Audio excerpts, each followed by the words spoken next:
قادر ہو گیا وہ صابر ہے، اپنے آپ کو روک لے۔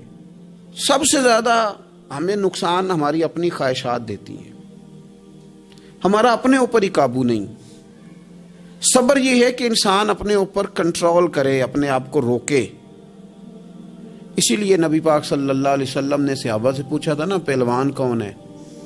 تو یا رسول اللہ جو میدان میں اترے اور اپنے دشمن کو بچھاڑ دے، تو حضور نے فرمایا نہیں، جو غصے کے وقت اپنے آپ کو قابو کر لے وہ پہلوان ہے، جو تحمل کا مظاہرہ کر جائے وہ پہلوان ہے۔ صبر کا معنی ہوتا ہے اپنے آپ کو پہ کنٹرول رکھنا، آپ کو کنٹرول حاصل ہو اپنی خواہشات پر بھی، اپنے جذبات پر بھی، اپنے معاملات پر بھی، آپ اس کو کنٹرول کر سکیں۔ یہی تصوف ہے، یہی طریقت ہے، یہی صوفیہ سبق دیتے ہیں۔ تو فرمایا وَاسْتَعِینُوا بِالصَّبْرِ وَالصَّلَاةِ، صبر اور نماز سے مدد چاہو۔ ایک صبر کرو، دوسرا بندگی کرو، مصلی پہ بیٹھ جاؤ۔ جو تمہاری مدد تمہاری عبادت کرے گی نا، جو مصلی تمہاری مدد کرے گا وہ کوئی اور نہیں کر سکتا۔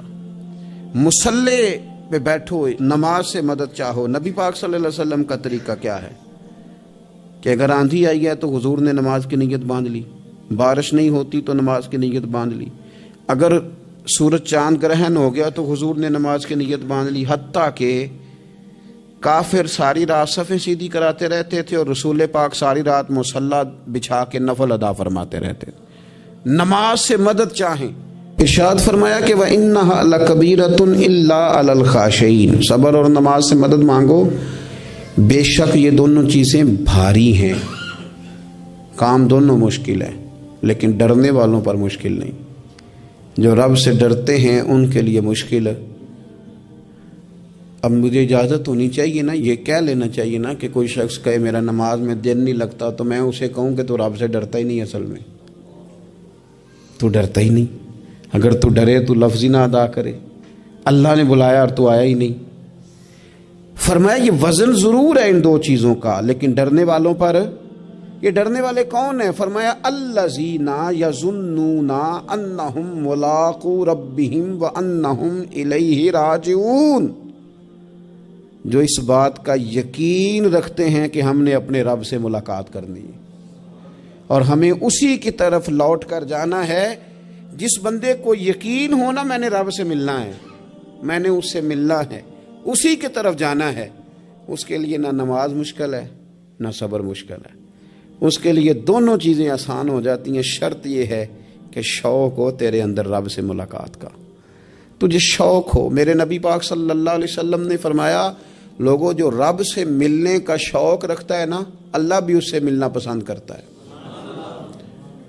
اور جس کے دل میں شوق ہی نہیں رب سے ملنے کا، تو جو اللہ کی ملاقات پہ یقین رکھتا ہے نا، وہ پھر نماز اور صبر کا عادی ہو جاتا ہے۔ تو ان تین چار چیزوں پر خوب توجہ کریں، خوب توجہ کریں۔ صبر اور نماز خاص چیز ہے۔ حضرت غوث اعظم رضی اللہ تعالیٰ عنہ فرماتے ہیں اگر آزمائشیں نہ ہوتیں تو سارے لوگ ہی عابد زاہد ہوتے۔ یہ تو آزمائش آتی ہے، صبر کرنا پڑتا ہے، تو پھر پتہ چلتا ہے کہ عابد زاہد کون ہے۔ آزمائشیں نہ ہوتی تو سارے ہی عابد زاہد ہوتے۔ اللہم صلی علی سیدنا و مولانا محمد معدن الجود والکرم وعلی آلہ وصحبہ وبارک وسلم۔ عزیز دوستو، قرآن مجید نے نبی پاک علیہ السلام کے اخلاق عالیہ کی تعریف کی اور ارشاد فرمایا کہ وَإِنَّكَ لَعَلَىٰ خُلُقٍ عَظِيمٍ، اے محبوب علیہ السلام ہم نے آپ کو خلق عظیم کا مالک بنایا۔ نبی پاک صلی اللہ علیہ وسلم نے جو اخلاق ہمیں عطا فرمائے ہیں نا، وہ کوئی عام سادے سے یا ایسے رویے نہیں ہیں جو کوئی بھی مصلح کسی کو بتا لے، بلکہ کائنات میں جو سب سے اچھی عادات اور سب سے اچھے اخلاق تھے وہ رسول کریم علیہ السلام نے ہمیں عطا فرمائے۔ اور حضور علیہ السلام نے فرمایا میں اخلاق حسنہ کی تکمیل کرنے آیا ہوں، یعنی ساری دنیا جمع ہو کے بھی دوبارہ اتنے اچھے اخلاق کی طرف توجہ دلانے کا دعویٰ نہیں کر سکتی جو اخلاق مدینے والے محبوب نے ہمیں عطا فرمائے۔ یہ حد ہے، اس سے مزید آگے کوئی بڑھ سکتا وَإِنَّكَ لَعَلَىٰ خُلُقٍ عَظِيمٍ۔ اور جناب عائشہ صدیقہ رضی اللہ تعالیٰ عنہ اس کی تفسیر میں فرمایا کرتی تھی کان خلقہ القرآن، کہ وہ سارے اخلاق جن کو قرآن بیان کرتا ہے نا وہ سارے حضور نے کر کے دکھائے، وہ سرکار نے ہمیں کر کے دکھائے۔ ہمارے ہاں لوگ یہ سمجھتے ہیں کہ صرف میٹھا بولنے کا نام اخلاق ہے، حالانکہ اخلاق اعلیٰ حضرت نے خلق کا ترجمہ خو کیا ہے، یعنی عادت۔ اچھے اخلاق بنیادی طور پہ اچھی عادات کو کہتے ہیں۔ لوگ سمجھتے ہیں کہ صرف شاید میٹھا بولنے کا نام، یہ بھی اخلاق کا ایک حصہ ہے لیکن ایک حصہ ہے۔ میٹھا بولنا کل اخلاق نہیں، میٹھا تو آپ کو پتہ لوگ اپنے مطلب کے لیے بھی بولتے ہیں، میٹھا تو لوگ مطلب کے لیے بھی بولتے ہیں۔ جہاز کا جو عملہ ہوتا ہے ان کی بڑی بڑی تگڑی تنخواہیں ہوتی ہیں، بڑی بڑی، تو ان میں سے جو آدمی 2 لاکھ روپیہ مہینہ لیتا ہے اسے پتہ ہوتا ہے کہ یہ بندہ 15,000 کی ٹکٹ لے کر بیٹھا ہوا ہے، لیکن وہ جتنی مرضی تلخی کرے ان کی ٹریننگ ہوتی ہے کہ تم نے تلخ نہیں بولنا، یہ ٹریننگ ہوتی ہے۔ بلکہ چلیں اس سے زیادہ کھول کے بات عرض کرتا ہوں، آپ یہ اپنے شہر میں کسی کپڑے والی دکان پہ چلے جائیں تو سیل مین سے کہیں کہ ایک سوٹ دکھائیں تو وہ آپ کو دکھائے گا، نہیں یہ نہیں مجھے پسند تو وہ دوسرا تھان کھول لے گا، یہ بھی نہیں پسند تو وہ سارے کھول کے لے آئے گا۔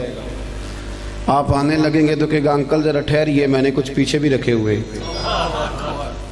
وہ بھی کھول کے لائے گا۔ پھر بھی آپ نے کہہ دیا کہ نہیں تیرے پاس وہ ہے ہی نہیں یار، تو نے میرا وقت ضائع کیا، تو پھر بھی بد اخلاقی نہیں کرتا وہ، بلکہ آپ سے کہتا ہے اگلے ہفتے آئیے گا نیا مال بھی آنا ہے۔ لیکن جب آپ نیچے اترے سیڑھیوں سے تو اس نے پیچھے سے کہا کہ ایک جوڑا اس نے لینا ہوتا ہے اور نخرہ دیکھو کتنا ہے، تو آپ کا کیا مطلب ہے یہ بندہ اخلاق والا ہے؟ یہ اخلاق، اس نے تو غیبت کی، اس نے ظلم کیا اپنی جان پہ۔ لوگ سمجھتے ہیں کہ فقط میٹھا بولو، یعنی آپ میٹھے بولتے جائیں باقی جو مرضی کرتے جائیں۔ اخلاق صرف میٹھا بولنے کا نام نہیں، اخلاق میٹھا بولنے کو نہیں کہتے، اخلاق تو سچ بولنے کو کہتے ہیں۔ سچ بولنا اور اس سچائی میں پھر مٹھاس پیدا کرنا، پھر اس کا نام حسن اخلاق ہے۔ سچ بولنے کا نام اخلاق ہے، خودداری کا نام اخلاق ہے، عزت نفس کا نام اخلاق ہے۔ عزیز دوستو، دیانتداری کا نام اخلاق ہے۔ نبی کریم صلی اللہ علیہ وسلم نے نا ہمیں بلند اخلاق سکھائے، بلند اخلاق۔ آج جن چیزوں کی بہت زیادہ ضرورت ہے ان میں سے ایک چیز ہے خودداری، عزت نفس۔ یہ دولت بے بہا ہے۔ حضرت حکیم بن حزام رضی اللہ تعالیٰ عنہ فرماتے ہیں کہ ہم کچھ لوگ نبی پاک صلی اللہ علیہ وسلم کی بارگاہ میں حاضر ہوئے تھے، حضرت عبد الرحمن ابن عوف بھی ان میں شامل تھے۔ ہم جب حاضر، یہ سیاستہ کی روایت ہے، کہتے ہیں جب ہم حاضر خدمت ہوئے تو حضور نے فرمایا میرے ہاتھ پہ بیعت کرو، تو ہم نے اس کی حضور ہم تو پہلے بیعت کر چکے، بیعت اسلام تو ہو چکی، حضور نے دوبارہ فرمایا بیعت کرو۔ ایک صحابی نے پھر عرض کی حضور بیعت کر چکے ہیں، تو حضور نے فرمایا دوبارہ بیعت کرو اور اس بات پر بیعت کرو کہ کسی دنیا دار کے آگے ہاتھ نہیں پھیلاؤ گے، کسی دنیا دار کے سامنے۔ ایک ہے اللہ والوں سے مانگنا، اللہ والوں کی مدد تو عین اللہ کی مدد ہوتی ہے، دنیا داروں سے مانگنا، اور ایک ہے دین کے لیے کسی کو توجہ دلانا، اس کا بھی معنی اور ہے، لیکن اپنی ذات کے لیے مانگنا، لالچ کرنا، لوگوں کی جیبوں کو دیکھنا۔ ہمارے نوجوان سارے تلاش کرتے پھرتے ہیں، وہ میری لندن والی پھوپھی مہربان ہو جائے تو میرا کام بن جائے گا، کبھی میرا امریکہ والا ماموں مجھے لے جائے تو میں بچ گیا۔ سہارے ڈھونڈتے پھرتے ہیں، سہارے کمزور لوگ ڈھونڈتے ہیں، کمزور لوگ سہارے ڈھونڈتے ہیں۔ اسلام تو وہ والا اخلاق سکھاتا ہے کہ سہارے ڈھونڈو نہ بلکہ کسی کا سہارا بن جاؤ، سہارا بنو کسی کا۔ حضور نے باقاعدہ بیعت لی، فرمایا بیعت کرو میرے ہاتھ پر کہ تم کسی کے آگے سوال۔ تو حضرت حکیم بن حزام کا اپنا یہ حال تھا کہ بوڑھے ہو گئے تھے، ضعیف تھے، چلتے تھے تو کمر میں تکلیف ہوتی تھی۔ ایک دفعہ گھوڑے پہ بیٹھے تھے یا اونٹ پہ بیٹھے تھے تو ہاتھ سے درہ گر گیا زمین پہ، آپ کا خادم قریب کھڑا تھا، بڑی مشکل سے گھوڑے سے اترے، وہ درہ اٹھایا، دوبارہ بیٹھنے لگے تو تکلیف ہوئی، 2-3 دفعہ کوشش کر کے بیٹھ گئے تو خادم کہنے لگا حضور مجھے حکم دے دیتے میں پکڑا دیتا۔ فرمانے لگے کیسے تمہیں کہہ دیتا؟ میں نے اپنے محبوب سے وعدہ کیا ہے کہ زندگی میں کسی دنیا دار سے سوال نہیں کروں۔ یہ کمزور لوگ ہوتے ہیں میرے بھائی۔ غیرت، اقبال نے کہا، اقبال کہنے لگے غیرت ہے بڑی چیز جہان تگ و دو میں، غیرت مند بن، تو کسی کے سامنے ہاتھ پھیلاتا ہے؟ غیرت ہے بڑی چیز جہان تگ و دو میں، پہناتی ہے یہ فقر کو تاج سردارا۔ فرمایا فقیر اگر سرداری والا تاج پہننا چاہتے ہیں نا تو پھر وہ ہاتھ پھیلانا چھوڑ دیں۔ مسند امام احمد بن حنبل کی حدیث کے 2 جملے ان کو رٹ کے یاد کر لینا آپ نے۔ ایک شخص نے عرض کیا تھا یا رسول اللہ صلی اللہ علیہ وسلم ذلت کیا ہے؟ تو نبی پاک علیہ السلام نے فرمایا اگر تو لالچ کرے گا تو ذلیل ہو جائے گا، لالچ کرے گا تو ذلیل ہو جائے گا۔ عرض کی حضور پھر عزت کیا ہے؟ تو محبوب فرمانے لگے جو رب نے تجھے دیا ہے نا اس پہ راضی ہو جا، اللہ تجھے عزت عطا کر دے گا۔ خوددار بنے۔ قرآن پاک نے نا تعریف کی ہے اصحاب صفہ کی۔ قرآن کہتا ہے لا یسألون الناس الحافا، وہ کسی سے لپٹ لپٹ کر سوال نہیں کرتے، پیٹوں پہ پتھر باندھے ہوئے، کئی دنوں سے روٹی نہیں کھائی، پر کسی سے لپٹ لپٹ کر سوال ہے۔ وہ خودداری والے لوگ، عزت نفس والے، وہ ہاتھ نہیں پھیلاتے۔ وہ ان کا یہ رویہ نہیں ہے کہ کوئی آئے گا تو مجھے دے جائے گا۔ خواجہ حسن بصری رحمۃ اللہ علیہ کے پاس ایک نوجوان آیا تو آگے کہنے لگا حضرت جی مجھے سمجھ لگ گئی آج کے بعد میں نے کام کوئی نہیں کرنا، اب میں گھر بیٹھوں گا اللہ روزی دے گا۔ آپ فرمانے لگے جی وہ کیا سمجھ لگ گئی ہے؟ کہنے لگا میں نے آج عجیب بات دیکھی ہے، میں جنگل میں گیا ہوا تھا، ایک شیر آیا ہے، اس نے ایک بکرے کا شکار کیا، کچھ اس نے کھایا ہے، پھر اس نے باقی کا اپنے پنجوں میں پکڑا ہے، پہاڑی کے اوپر چڑھ گیا، وہاں ایک نابینا لومڑی بیٹھی تھی، باقی کا اس نے اسے کھلایا ہے۔ تو مجھے مسئلے کی سمجھ آ گئی ہے کہ جو اللہ لومڑی کے لیے بندوبست کر سکتا ہے میرے لیے بھی کرے گا، لہذا اب کام نہیں کرنا۔ تو خواجہ حسن بصری فرمانے لگے سبحان اللہ کیا تیری سوچ ہے، تو نے 2 کردار دیکھے، ایک لومڑی دیکھی ایک شیر دیکھا۔ او خدا کے بندے تو نے لومڑی بننے کا فیصلہ کیا، شیر بننے کا کیوں نہیں کیا؟ تو شیر بننا، شکار مار، کھا بھی اور کھلا بھی، کھا بھی اور کھلا بھی۔ پڑھے نا ابن ماجہ شریف، ایک صحابی حاضر خدمت ہوئے، عرض کی حضور کچھ دیجئے۔ یہ نوجوان میری بات پہ خاص توجہ کریں۔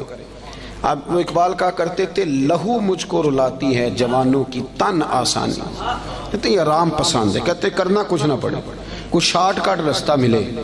بلکہ ہمارے بچے تو اب خواب دیکھتے ہیں کہ سویرے میں اٹھوں تو میرے نا بستر کے نیچے ایک توڑا پیسوں کا پڑا ہوا ہو، یا میری موٹر سائیکل سے بس ٹکرائے کچھ ہے، میں اٹھاؤں تو نیچے ہیرے ہیرے ہوں۔ یہ خواب ہے، تو خواب خواب ہی ہوتے ہیں، ان کو تعبیر کرنے کے لیے محنت کرنی پڑتی، محنت کریں، جد و جہد کریں، خواب نہیں دیکھیں۔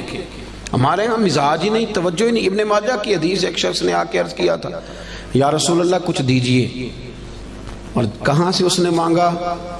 اس بارگاہ سے کہ جہاں سے قطرے بھی ملے تو دریا بن جایا کرتا ہے۔ اعلیٰ حضرت فرماتے ہیں میرے کریم سے گر قطرہ کسی نے مانگا دریا بہا دیے ہیں۔ در بے، یہ لفظ کیا ہے؟ در بے بہا، در الگ ہے اور بے بہا، شیر ذرا سمجھ کے پڑھا کر، دور اعلیٰ حضرت ہے نا تو ذرا اعلیٰ سوچ کے ساتھ پڑھنا پڑے گا، ہے نا جی۔ ہمارے نات خاں کچے پکے شیر پڑھ دیتے، ہم یہاں سے پڑھیں وہ مدینے سنیں، سبحان اللہ۔ تو ماموں کانجن سے پڑھیں تو حضور سنتے ہیں، تو اگر فیصل آباد سے پڑھیں تو یہ کیا شیر ہوا؟ اعلیٰ حضرت کا شعر ہی اور ہے۔ اعلیٰ حضرت کا شعر یہ نہیں ہے کہ ہم یہاں سے پڑھے وہ مدینے سنیں، بلکہ اعلیٰ حضرت کا شعر ہے کہ دور و نزدیک کے سننے والے وہ کان، دور سے بھی اور نزدیک سے سننے والے۔ ایک یہ کان ہے تو ایک کان ہوتی ہے نمک کی کان، سونے کی کان، جس میں سے کچھ خزانے نکلتے ہیں۔ تو اعلیٰ حضرت فرماتے ہیں دور و نزدیک کے سننے والے وہ کان، کان لالے کرامت پہ لاکھوں سلام۔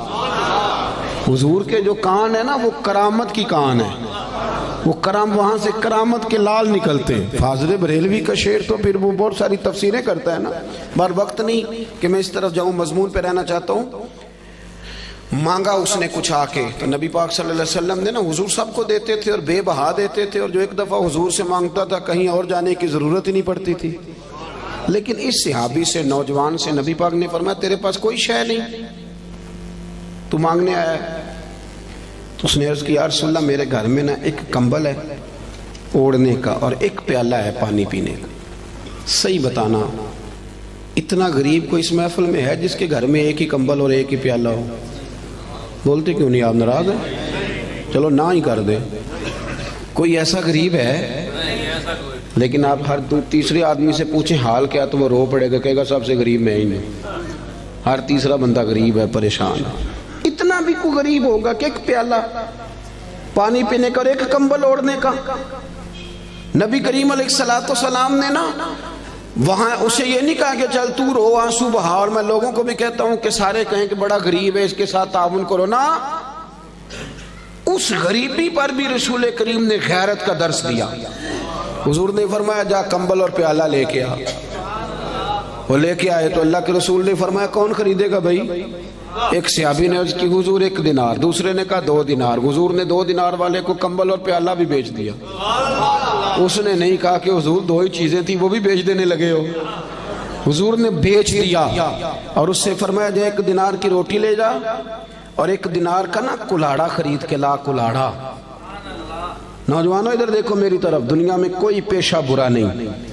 جھاڑو مار کے بھی روٹی کھانا برا نہیں. ریڑھی لگانے والا تو بڑا باعزت آدمی ہوتا ہے. ایک کی پیشہ برا ہے، وہ ہے کسی کے سامنے ہاتھ پھیلانا. باقی کوئی شے بری نہیں. کریم رسول صلی اللہ تعالی علیہ وسلم نے فرمایا کلاڑا خرید کے لا.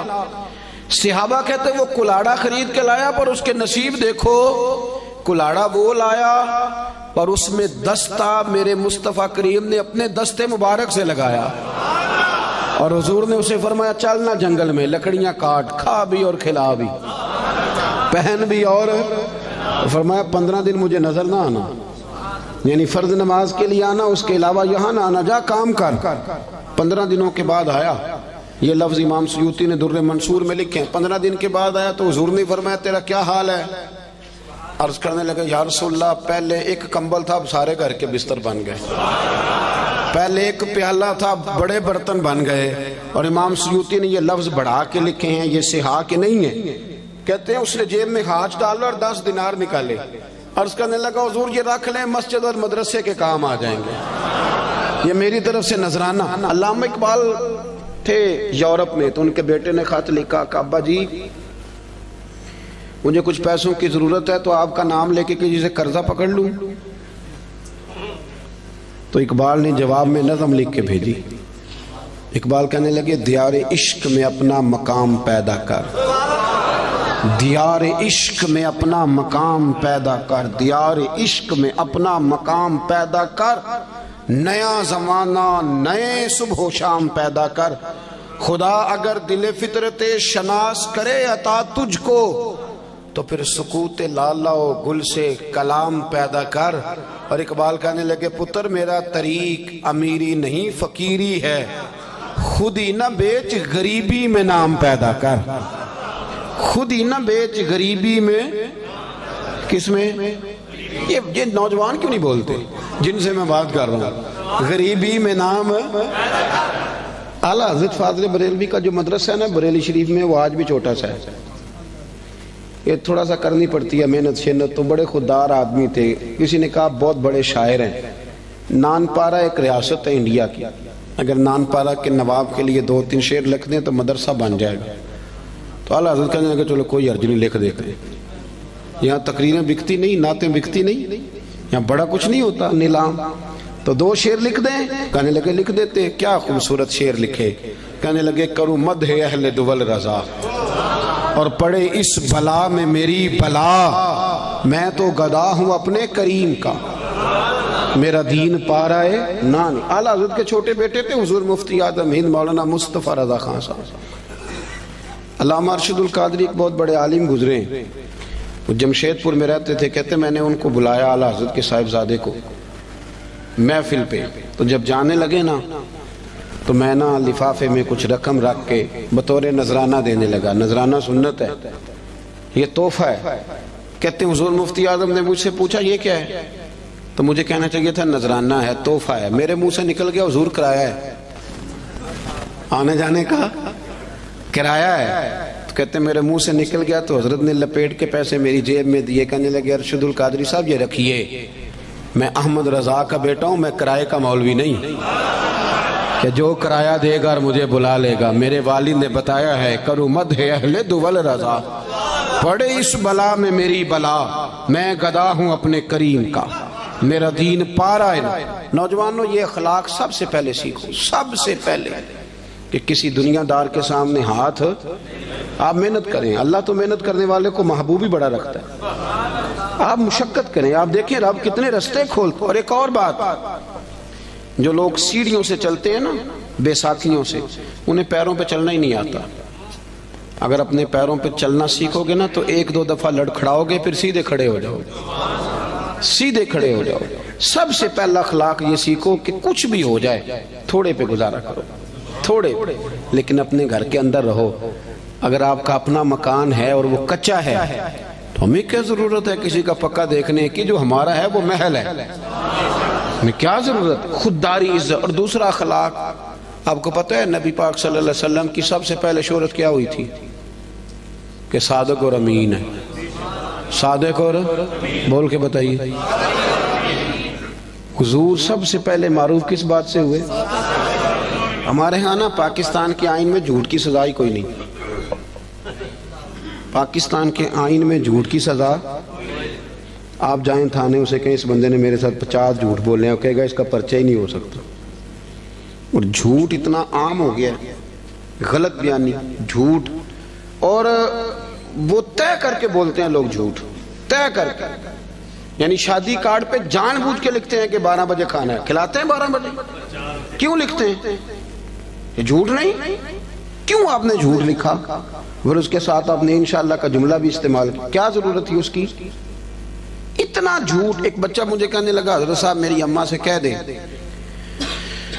کہ اس دفعہ میں ضرور لے کے جاؤں گا عمرے پہ۔ تو میں نے کہا بھی آپ کی اماں آپ کہہ دیں، کہنے لگے میں نے 15 دفعہ پہلے بھی وعدہ کیا عمرے پہ بھیجنے کا، اب میری ماں میرا یقین ہی نہیں کرتی۔ ہمارے گھر میں سب سے بڑی لڑائی بلا کیا ہے؟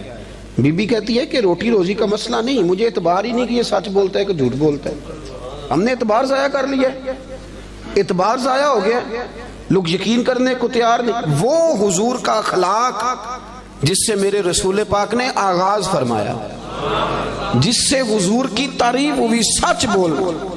پڑھے نا ابو داؤد شریف، ایک صحابی نے کہا تھا یا رسول اللہ مومن بزدل ہوتا ہے، حضور فرمانے لگے ہو جاتا ہے کبھی کبھی۔ اس نے کہا یا رسول اللہ مومن کنجوس بھی ہوتا ہے، فرمایا کر لیتا ہے میرا مومن کبھی کبھی کنجوسی بھی۔ ایکون المؤمن کاذبا قال لا، او کما قال صلی اللہ تعالی علیہ وسلم۔ اس شخص نے عرض کی یا رسول اللہ کیا آپ کا کلمہ پڑھنے والا جھوٹ بھی بولتا ہے؟ تو میرے محبوب فرمانے لگے مومن سارا کچھ ہو سکتا ہے، جھوٹا نہیں ہوتا۔ سچے نبی کے ماننے والے جھوٹ بولتے، بددیانتی کا مظاہرہ کرتے، تو اتنا جھوٹ بولا۔ اور سنیں ترمذی شریف، جاگ رہے ہیں آپ لوگ؟ حضور نے فرمایا تو سچ بول کے تجارت کر۔ اچھا یہاں بھی ایک بات کر دوں، لوگ کہتے ہیں جھوٹ کے بغیر کام نہیں چلتا، میرا یہ خیال ہے کہ سچے کا کام زیادہ چلتا ہے۔ بندے کہتے ہیں وہ 5 روپے زیادہ لیتا ہے پر بندہ کھرا ہے، چیز غلط ہے، اس کی تو شہرت اچھی ہو جاتی ہے۔ ترمذی شریف کے لفظ ہیں، اللہ کے حبیب صلی اللہ علیہ وسلم نے فرمایا تو سچ بول کے تجارت کر، اللہ سچے تاجر کو قیامت کے دن نبیوں کے ساتھ جگہ عطا فرمائے گا۔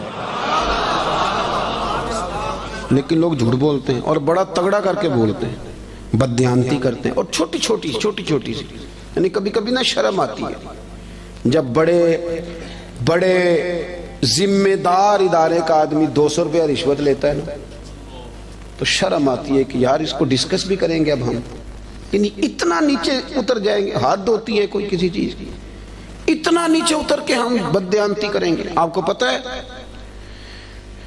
کہ جس رات میرے رسول کریم علیہ السلام نے ہجرت کی تھی وہ رات کتنی خطرناک تھی؟ اہل مکہ نے ایک پوری سازش رچی تھی، ہر قبیلے کے ایک آدمی کو تلوار دی تھی، ہر قبیلے کے، تاکہ حضور کو مل کے اگر شہید کیا جائے تو کسی ایک قبیلے پر الزام نہ آئے۔ ہر قبیلے کا بندہ آیا تھا، چاروں طرف سے گھر کو گھیر لیا. وہ طے کر کے آئے تھے کہ معاذ اللہ ثم معاذ اللہ حضور کو شہید کریں گے. وہ شہید کر رہے ہیں. توجہ ہے میری بات پر؟ اور سرکار حضرت مولا علی شیر خدا سے فرما رہے ہیں کہ تم میرے بستر پہ لیٹ جا، سویرے لوگوں کی امانتیں واپس کر کے آ جانا. محققین کہتے ہیں کہ وہ امانتیں بھلا کن لوگوں کی تھیں؟ جو باہر تلواریں لے کے کھڑے تھے. مجھے سچ بتاؤ کہ جس بندے سے میں نے لینا ہو لاکھ روپیہ وہ عمرے پہ جانے لگے، حالانکہ مجھے پتہ ہے کہ 20 دنوں میں 28 دنوں میں لوٹ آئے گا، تو میں اسے جانے دیتا ہوں؟ میں کہتا ہوں پہلے میرے پیسے رکھ. آپ ذرا اس بات کو اس کو عام نہ لیجئے گا، ذرا اس کی گہرائی دیکھیں کہ آپ ایک بندے کو شہید کرنے لگے، آپ اس کا خاتمہ کرنے لگے اور آپ کے پیسے اس کے گھر میں پڑے. انوکھی بات نہیں؟ اخنس بن شریک سے ابو سفیان کہنے لگے کہ سنا تیرے بھی پیسے وہاں پڑے ہیں، تو شہید کرنے آ گیا تو پیسے تو لے رہے تھے. تو اخنس بن شریک کہنے لگا ابو سفیان چپ کر، بات کا تجھے بھی پتہ ہے اور بات کا مجھے بھی پتہ ہے. وہ باہر سے نہیں آئے، یہیں پیدا ہوئے، یہیں جوان ہوئے، ہمارے سامنے ان کی کن پٹیوں پہ بال سفید آئے. جانتا تو بھی ہے اور پتہ مجھے بھی ہے، مخالفت جتنی مرضی کریں، پر یہ تو ہمیں پتہ ہے نا کہ وہ دنیا سے چلے بھی گئے تو ہماری امانتیں پھر بھی ضائع نہیں ہوں. آپ کیا بات کرتے ہیں صاحب؟ تیری صورت تیری سیرت زمانے سے نرالی ہے اور تیری ہر ایک ادا پیارے ادائے بے مثالی ہے. میرے عزیز، اتنی بڑی بات کہ پیسے گھر میں پڑے، تو ان کا یہ دعویٰ ہے کہ وہ شہید بھی ہو گئے تو ہماری امانتیں ضائع. لیکن یہاں کیا حال ہے؟ بڑا بڑا سیاںہ بندہ، بڑا سیاںہ کہتا تیرا بیانہ گیا، ختم، چھٹی. کس حساب سے رکھ لیا آپ نے بیانہ؟ کس مفتی سے فتویٰ لیا؟ لیکن چھوٹی چھوٹی چیزوں میں بددیانتی، جھوٹ، دغا، فریب. اور آپ یقین کریں کوئی فائدہ نہیں ہوتا، لوگ پھر بھی جھوٹ بولتے ہیں، مذاق میں جھوٹ بولتے ہیں، جھوٹی کہانیاں سناتے ہیں. چھوڑیں، مہینہ چل رہا ہے سیدنا ابو بکر صدیق کا. حضرت ابو بکر صدیق رضی اللہ تعالیٰ عنہ نا نبی کریم صلی اللہ علیہ وسلم کو لے کے نا غار ثور پہ تشریف لے گئے. آج جب حاجی جاتے ہیں نا وہاں زیارت کے لیے، تو رستے میں نا 5-6 جگہ سٹے کا مقام بنا ہوا ہے. چائے پیتے ہیں، بوتل پیتے ہیں، پھر بھی واپس آ کے ڈینگے مارتے ہیں کہ میں چڑھ گیا تھا جی، میں ہو آیا ہوں جی، میں تو یوں گیا اور یوں آیا. حالانکہ رستہ بنا ہوا ہے، رستے میں کئی جگہ پانی پیا ہے، پھر بھی بڑی بڑھ کے. جب حضرت صدیق اکبر لے کے گئے تھے تو رستہ بھی کوئی نہیں تھا، وقت تھا رات کا. وہ درویشوں نے کیا خوب بات کی. جب دیکھا نا کہ حضور کو ذرا تکلیف ہو رہی ہے تو جناب ابو بکر کہنے لگے حضور میرے کندھوں پہ آ جائے. وہ درویش کہنے لگے او ویکھو پبا پار کدب نہیں جے لاؤندا تے 100 پہاڑ تے چڑھیا جاندا، او پہ جاندا دے یار نبی دا اے اصلی دلدار نبی. ابو بکر صدیق نے نا اپنی جوان بیٹی، ذرا توجہ کرنا میری بات پر، بیٹیاں بڑی پیاری ہوتی ہیں. جو لوگ شروع سے یہاں رہتے ہیں نا اس شہر میں، وہ محلے میں، تو بچیاں جانتی ہوتی ہیں کہ یہ میرا چاچو ہے، یہ میرا خالو ہے، یہ میرا، سب اپنے ہوتے ہیں. لیکن اس کے باوجود بھی رات کو اگر جوان بیٹی نکل جائے نا چوک میں ماچس سے لینے تو سویرے مصیبت بن جاتی ہے. وہ بچی رات کو نکل گئی اور ہو سکتا ہے کہ والد بندوق نکال لے کہ تو کیسے باہر گئی تھی. لیکن یارو وفا بڑے بڑے امتحان لیتی. حضرت صدیق اکبر نے اپنی جوان بیٹی جناب اسماء بنت ابی بکر سے کہا پتر میرے نبی پاک کو نا تازہ کھانا ملنا چاہیے. حضرت اسماء کہتی میں روز روٹی پکاتی تھی اور تازی پکاتی تھی، اور جب دنیا سو جاتی، جوان بیٹی، رستہ کوئی نہیں غار میں جانے کا، دنیا سو جاتی تو کہتی ہیں میں پھر چادر اوڑھتی. آج بھی جہاں غار ثور ہے وہاں آبادی کوئی نہیں، آج بھی نہیں، تو اس وقت کیا عالم ہوگا. فرماتی ہے میں رات کو تازہ کھانا لے کے جاتی. ایک رات میں نے کھانا پکایا، دوسرے دن میں کھانا دے کے آئی، دوسرے دن میں کھانا تیار کر رہی تھی، میرے دروازے پہ دستک ہوئی. کہتی میں کسی غریب کی بیٹی نہیں، چودھری کی بیٹی تھی. ابو بکر صدیق قبیلے کے سردار تھے، کبھی کسی نے آنکھ اٹھا کے نہیں دیکھا تھا. لیکن جب دروازے پہ شور ہوا میں باہر گئی تو ابو جان لوگوں کو لیے کھڑا تھا. اسماء کہاں گیا تیرا باپ حضور کو لے کے؟ کہتی رش تھا میرے دروازے پر. یار کوئی معمولی آدمی نہیں، سردار، مالدار، وزادار، تاجر آدمی. تو کہتی ہیں، کہنے لگا کدھر گئے ہیں وہ؟ حضرت اسماء کہتی ہے اب میں دوراہے پہ کھڑی تھی، اگر میں بتا دوں کہ وہ غار ثور میں ہیں تو میری وفا اجازت نہیں دیتی. سنو، بتا دوں کہ وہ غار ثور میں ہیں تو وفا اجازت، اور اگر میں یہ کہہ دوں مجھے پتہ نہیں تو یہ جھوٹ ہے، یہ میرے نبی کی شریعت اجازت نہیں دیتی. کس کس موقع پر لوگوں نے سچ بولا اور کس کس طرح بولا. کوئی فائدہ نہیں ہوتا، جھوٹ بولتے ہیں لوگ، دغا کرتے ہیں، کوئی معنی ہی نہیں، اپنا آپ خراب کرتے ہیں. آپ جھوٹ بول کے دیکھ لیں، آپ کا اپنا دل بے چین ہو جائے گا، میں نے کتنا غلط کام کیا. آپ سچ بولیں گے اللہ آپ کو راحت عطا کرے. سچ میں سکون ہے. حضور نے فرمایا سچ تجھے نجات دے گا، جھوٹ تجھے ہلاک کر دے. حضرت اسماء کہتے ہیں اس نے پھر پوچھا بتاتی کیوں نہیں؟ کہاں گئے تیرے والد حضور کو لے کے؟ آپ فرماتی ہیں 1 منٹ تھا میرے پاس فیصلہ کرنے کے لیے، شریعت بچانی ہے کہ وفا بچانی ہے. 1 منٹ تھا. کہتی اس نے تیسری دفعہ کہا تو پھر میں تھی تو بی بی پر میں نے ساری ہمت جمع کی اور میں نے فیصلہ کیا کہ میں نے شریعت بھی بچانی ہے، وفا بھی بچانی ہے. کہتی اس نے تیسری دفعہ کہا بتاؤ کہاں گئے؟ تو کہتی ہے پھر میں نے اسے کہا ابو جال سن، میں ابو بکر صدیق کی بیٹی اور صدیق اکبر کی بیٹی ہوں، تیرے سے جو ہو سکتا ہے نا تو وہ کر لے. مجھے پتہ ہے وہ دونوں کہاں ہیں پر میں تجھے بتاؤں گی نہیں، میں نہیں بتاؤں گی. مجھے پتہ ہے وہ کہاں ہے پر میں بتاؤں گی. ہاں عشق تے اگ دومی ایک برابر، پر عشق دا سیک ودھیرا. اگ تے ساڑے ککھ تے کانے، عشق ساڑے تن میرا. تے اگ دا دارو می تے پانی، کوئی دسے ہاں پھلا عشق دا دارو کیڑا. بلے شاہ تے کچھ نہیں بچدا جتھے عشق ہوران دا ڈیرا. فرمایا دونوں چیزیں بچانی ہیں. میں نے فوراً کہا، میں نے کہا مجھے پتہ ہے پر میں بتاؤں گی. کہتے ہیں جب میں نے یہ کہا تو اسے بڑا غصہ آیا، اس نے ایک تھپڑ مارا، زمین پہ گری، کان میں بالی تھی، پتھر کو لگا کان تو کان پھٹ گیا. کہتی میں سردار کی بیٹی تھی، میں کو کسی چھوٹے آدمی کی تو نہیں تھی نا. جب کان پھٹا تو لوگوں نے ابو جال کو پکڑا، ادھر آ تو بچیوں کے منہ لگتا ہے، خیال کر. لوگ اسے لے گئے.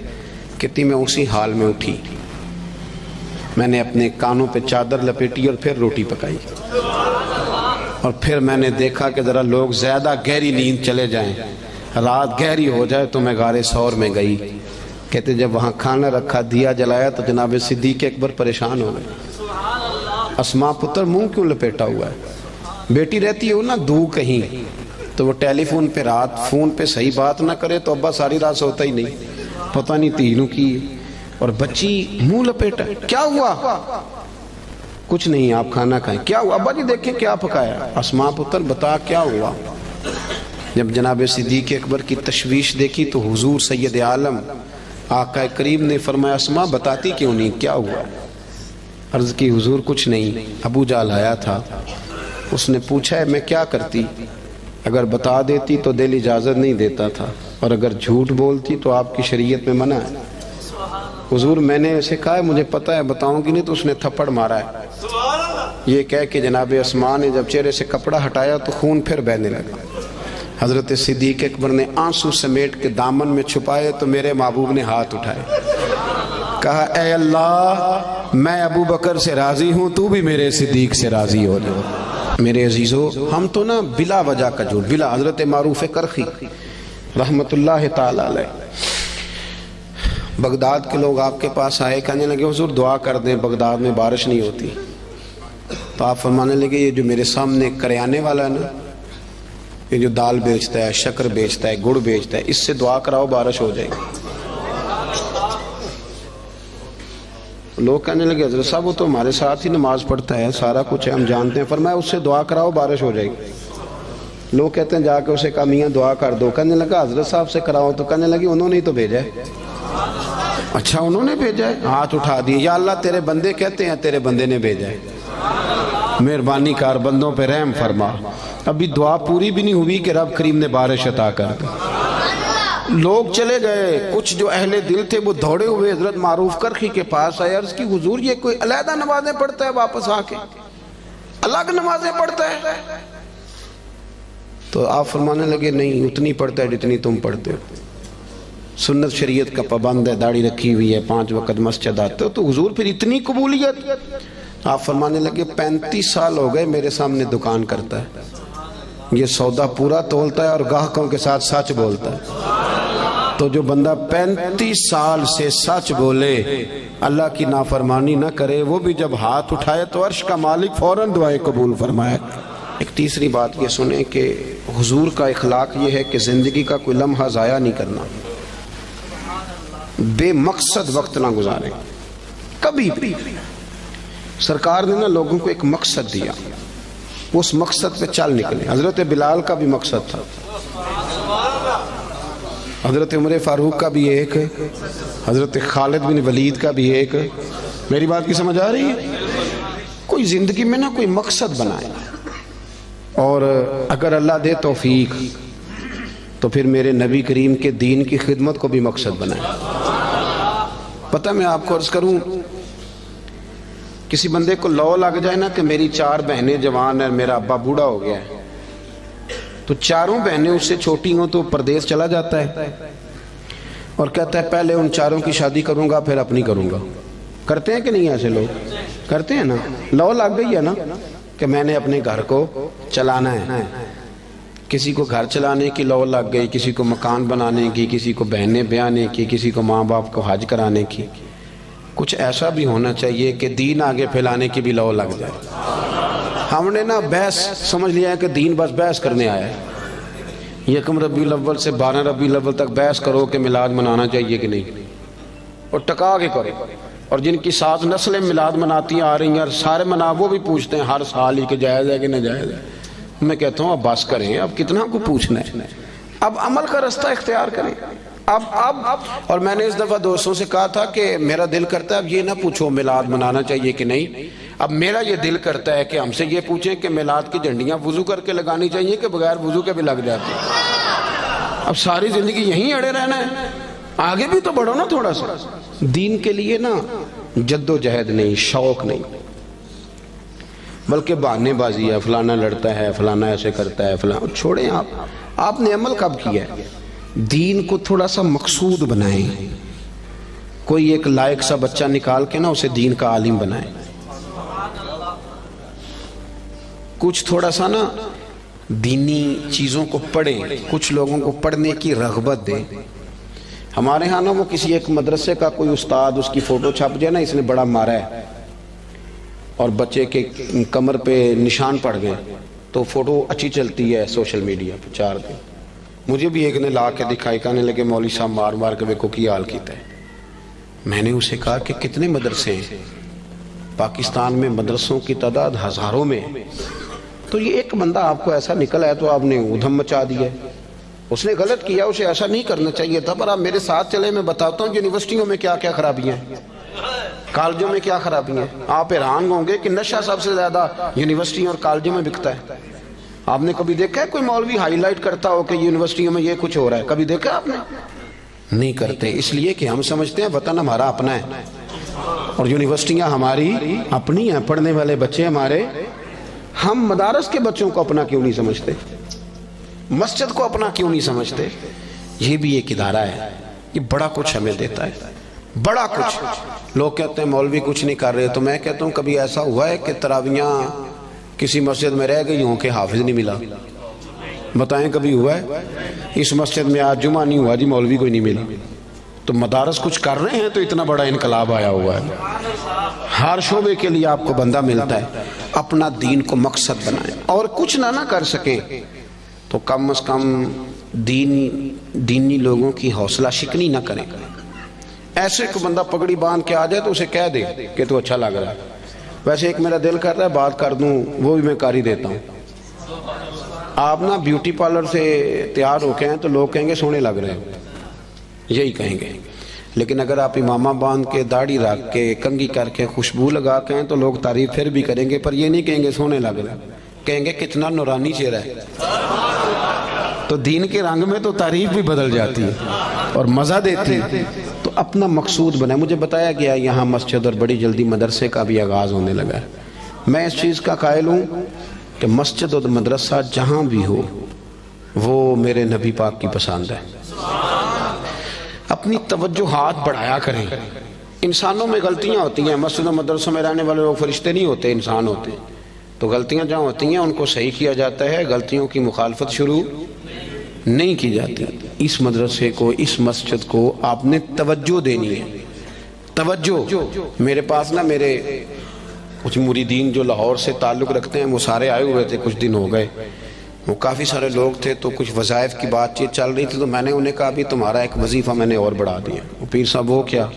میں نے کہا آپ جس محلے سے آئے ہیں نا، آپ نے ہر جمعے اپنے محلے کی مسجد کی صفائی کرنی ہے، یہ ہمارا وظیفہ ہے، اس کو آپ نے پڑھنا ہے۔ اور مسجد کے انتظامی معاملات میں مداخلت نہیں کرنی، امام خطیب کمیٹی کیا کر رہی ہے اس سے سروکار نہیں، مسجد کی صفائی کریں، آپ کر کے دیکھیں اللہ آپ کو سکون عطا کرے گا۔ بہت بڑے درویش گزرے بابا فرید، جو بندہ کہتا تھا نا دل پریشان ہے اسے جھاڑو دیتے تھے، کہتے تھے جا مسجد میں جا کے جھاڑو دے، رب تجھے سکون عطا کرے گا۔ اور خود فرمایا کرتے تھے اٹھ فریدہ ستیا تے جھاڑو دے مسجد، اٹھ فریدہ ستیا تے جھاڑو دے، بولیے۔ چلے مذہبی لوگوں سے بھی بات کر ہی لیتے ہیں۔ وہ امام صاحب کہتے ہیں مسجد کمیٹی دی وہ صفائی کرے، میں تو امام ہوں نا، امام تو نہیں نہ صفائی کرتا ہوں، تو کمیٹی والے کہتے ہیں حضرت صاحب کرائی صفاؤ تسی کڑا آپ کرنی بالا کو لے کرانی جی، وہ بھی بڑے پکے ہیں۔ تو میں کہتا ہوں کہ مسجد کمیٹی کی ہے کہ اللہ کی ہے؟ اس یہاں کون آتا ہے؟ اللہ کے پرونے آتے ہیں نا، اللہ کے مہمان آتے ہیں۔ میں الحمدللہ خوشی محسوس کرتا ہوں مسجد کو صاف کرتا، اس لیے کہ وہ رب کا گھر ہے۔ تو آپ مسجد میں رہتے ہیں، میں مسجد میں رہتا ہوں، اس کا کیا معنی ہوا کہ ہم اس میں بھی کہیں کہ ہماری حدق ہو رہی ہے، ہم کسی چودھری کا گھر صاف کر رہے ہیں، تو رب کریم کا گھر ہے۔ آپ کیوں ایسی کچی؟ اٹھ فریدہ ستیا جھاڑو دے مسجد، اور تو ستا رب جاگدا تیری ڈاڈے نال پرید۔ اٹھ فریدہ ستیا، داڑھی آ گیا پور، اگا نیڑے آ گیا پچھا رہ گیا دور۔ اٹھ فریدہ ستیا تے خلقت ویکھن جا، متے کوئی مل جائی بخشیا تے تم ہی بخشیا جا۔ ایک بات یہ عرض کی کہ خودداری پیدا کرے، اعلیٰ اخلاق ہے، اور دوسری گزارش یہ کی کہ سچ بولیں، دیانتداری کم، اور تیسرا اپنا کوئی مقصد بنائیں، ایک منٹ بھی زندگی کا ضائع نہ کرے، اور اگر دین مقصد بن گیا تو پھر تو دین بھی مل گیا، دنیا بھی مل گئی۔